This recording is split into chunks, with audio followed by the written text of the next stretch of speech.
Hi guys, so welcome back here at DC Engineering Tutorial. So ngayon pag-uusapan natin itong paano gamitin yung range diagram nitong telescopic boom crane swing cab TLL.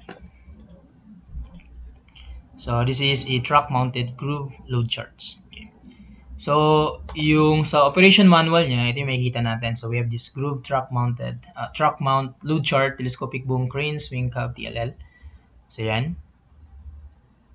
Okay. So meron tayo dito mga working area diagram. So bold line determine the limiting position of any load for operation within the working areas indicated. And then we have this line poles and reeving information. Now, for the hoist, we have the main and auxiliary model 30. So yung cable specification niya is 3/4 inch or that is 19 millimeter, 18 by 19 class or 35 by 7 rotation resistance. Minimum braking strength is 64,600 pounds. Okay. And then the permissible line pulse is 12,920 pounds. Nga pala, hindi na German to, no? So, kung kama yan, kama talaga yan sa atin. Okay. Ibang manual to. So, we have also this weight reduction for the load handling device. So, we have the 32 feet fixed boom extension with 35 feet to 110 feet na boom. So, meron tayo ditong stowed tsaka erected. So, pag stowed, 267 pounds. And then pag erected, we have 4,250 pounds. Okay, we have also 32 to 56 feet in telescopic boom extension with 35 feet to 110 feet boom. So again, for stow we have 293 pounds. Pag erected, retracted, 6,368 pounds. Pag erected, extended, 8,460 pounds. So we have also the reduction of the main boom capacity. So when lifting over the swing away and reeve combination, deduct total weight of all load handling device reeve over the main boom nose directly from the swing away or the reeve capacity. And then for mga auxiliary boom head, we have 143 pounds. So these are weight reduction.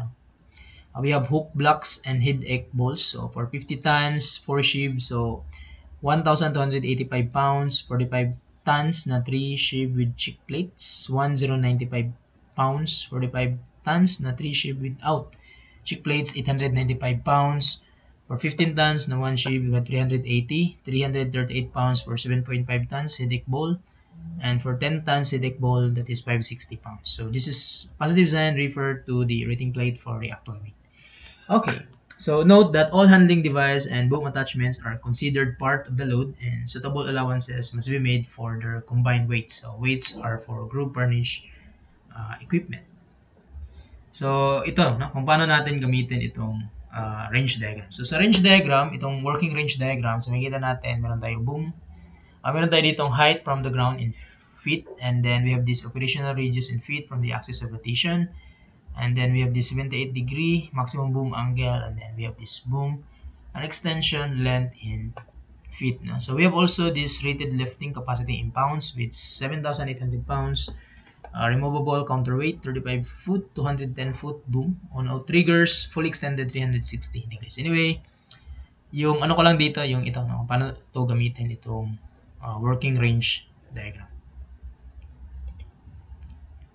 So ito naman yung additional pa ng mga rating lifting capacities.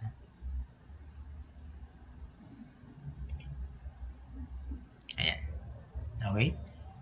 So ito naman is for outriggers fully extended 360 degrees. Ayan. So may mga ano yan, mga keynotes siya dito din. So let's have an example, no? Para dito sa problem na to. Okay? So what is the tip to ground distance with 90 feet of main boom and 50 foot radius? So, to solve for the tip to ground distance, so yung gagamitin natin, walang iba kundi itong working range diagram. So, we will be using the yung diagram na to. Okay.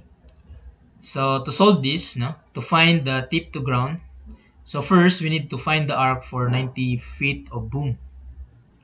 So, kumbaga, 90 feet, ito yan. No? Diba naman to? Boom and extension length. So, given yung 90 feet na boom length. So, yan yung arc niya. No? Next yan, we need to find the vertical line corresponding to the 50-foot radius. Diba sabi niya dito, 50-foot radius. Ito yung operating radius in feet natin from the axis of rotation. So, hanapin mo lang yung 50-foot na radius. Yan. Then, kunin mo yung intersection nila. Where the boom arc and the radius line intersect, draw a line to the left to find the tip height. So, kunin mo lang yung intersection nila. Then, basahin mo to. Ito yung height from ground in feet. So, yan yung tip to ground distance. So, therefore, the tip to ground distance is 80 feet. So, yan na yung sagot. So, ganun lang naman no, kung paano gamitin itong working range diagram ng mga crane. No? Okay? So, note, if the intersection of the boom and the radius fall between the two tip heights, use the greatest tip height. So, if ever, no, if yung intersection ng boom tsaka yung radius, no, kumbaga parang andito siya sa gitna ng 80 tsaka 90, yung gagamitin mo daw yung pinakamalaking height, the greatest tip height. Okay? So, yun lang man, na, yung gusto kong i-share dito sa video na to on how to use the working range diagram. So, see you in the next video for the